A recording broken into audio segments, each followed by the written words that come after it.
O desenvolvimento de fantasias fez o nome de Clóvis Bornai um grande carnavalesco e museólogo. Uma das fantasias dele é essa aqui e tiveram tantas outras incríveis que deram aí origem e também foram motivo para os desfiles de escolas de samba, como Unidos da Tijuca, Portela, Mocidade Independente. E o professor Felipe Eiras, ele é professor de moda da Universidade de Estácio e nos ajuda a entender quem é esse grande nome do carnaval carioca. O Clóvis, na verdade, ele foi, talvez, acho que a figura mais representativa do carnaval aqui no Rio, né? Principalmente participando de grandes concursos de fantasia e sendo carnavalesco, que nem você falou. Ele traz elementos novos e elementos principalmente que hoje caracterizam essa festa, que é o luxo extremo. Tanto da manufatura da roupa, ou seja, fazer a roupa, quanto o trabalho de pesquisa para executá-la, como cartela de cor, material, tudo isso que envolve a confecção de uma fantasia dessa. Felipe, essas criações do Clóvis sempre foram um destaque nos bailes de gala? Sim, sempre foram destaque nos bailes de gala e também nas escolas de samba, porque normalmente essas fantasias elas eram levadas para a escola de samba, acompanhavam um tema, né? O interessante é que algumas das vezes é o próprio que ele, vamos dizer assim, ele orça e faz a fantasia, né? Que é uma mini fortuna, e isso envolve paixão, dedicação e esse amor pelo carnaval. E isso a gente consegue enxergar no trabalho dele, de outras pessoas que fizeram isso. Mas o grande destaque do Clóvis foi nesses salões, inclusive é uma memória que eu tenho de infância, de ver esses concursos e ver sempre a fantasia do Clóvis Bornai, que era realmente o destaque do evento. Todo esse luxo, todo esse brilho que a gente vê na fantasia do Clóvis Bornai, isso também remonta a um processo histórico enquanto humanidade.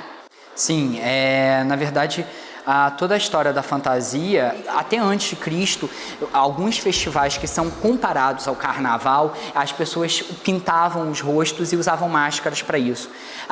Esse processo foi evoluindo e mais ou menos ele vai virar, isso existia na Roma Antiga, existia um festival que era para Saturno muito parecido com o que a gente conhece hoje como carnaval, e depois com a chegada da religião cristã católica, a gente vai ter isso no período antes da quaresma, então por isso esse excesso, porque era o período que eles tinham para comer, né, em vez de que eles iam passar um período de privação de 40 dias. Então era uma festa muito grande para isso.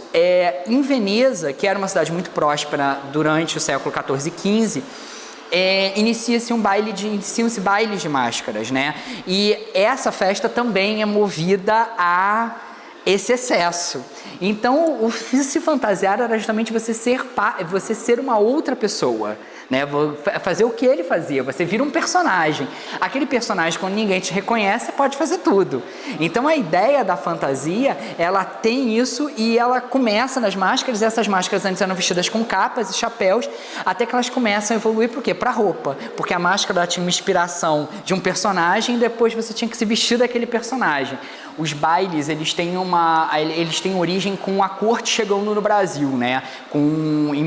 Principalmente no século XIX, eles trazem uma tradição francesa, eles trazem para cá essa tradição e ela era primeiro inicialmente destinada a uma elite. Essa elite frequentava esses bailes, você pagava que nem hoje para entrar, você ia de certa forma fantasiado, vamos colocar assim, tinha, vamos dizer, um código para você frequentar essa festa, e elas foram crescendo, essas festas foram tomando corpo e começou uma divisão que existe até hoje, as festas, né, fechadas, e os blocos de rua. Dessa trajetória histórica, o que a gente ainda pode perceber nas fantasias do Clóvis Bornai? O Clóvis, ele traz vamos dizer assim, a execução dessa roupa de uma maneira quase que, eu comparo que quase uma alta costura. Ele faz a roupa de uma maneira tão minuciosa, tão sofisticada, tão elegante, com um preciosismo tão grande, que eu acho que o legado dele hoje para o carnaval é justamente isso, é esse preciosismo, é esse luxo, é esse excesso, que na verdade tem origem, inclusive no próprio conceito do carnaval, que é o excesso, que é o luxo, que é, vamos dizer assim, o exagero. E no período dele, ele foi um inovador. né? Hoje a gente tem, a gente acompanha uma evolução disso, mas vamos dizer assim, ele é o pai, um dos pais de toda essa história que a gente vive hoje no Carnaval. Para conhecer mais sobre esse grande artista e grande brasileiro Clóvis Bornai, não deixe de conferir a exposição, que aliás também marca o centenário de nascimento dele. Se você está no Rio ou mora no Rio, visite esse espaço porque não dá para perder.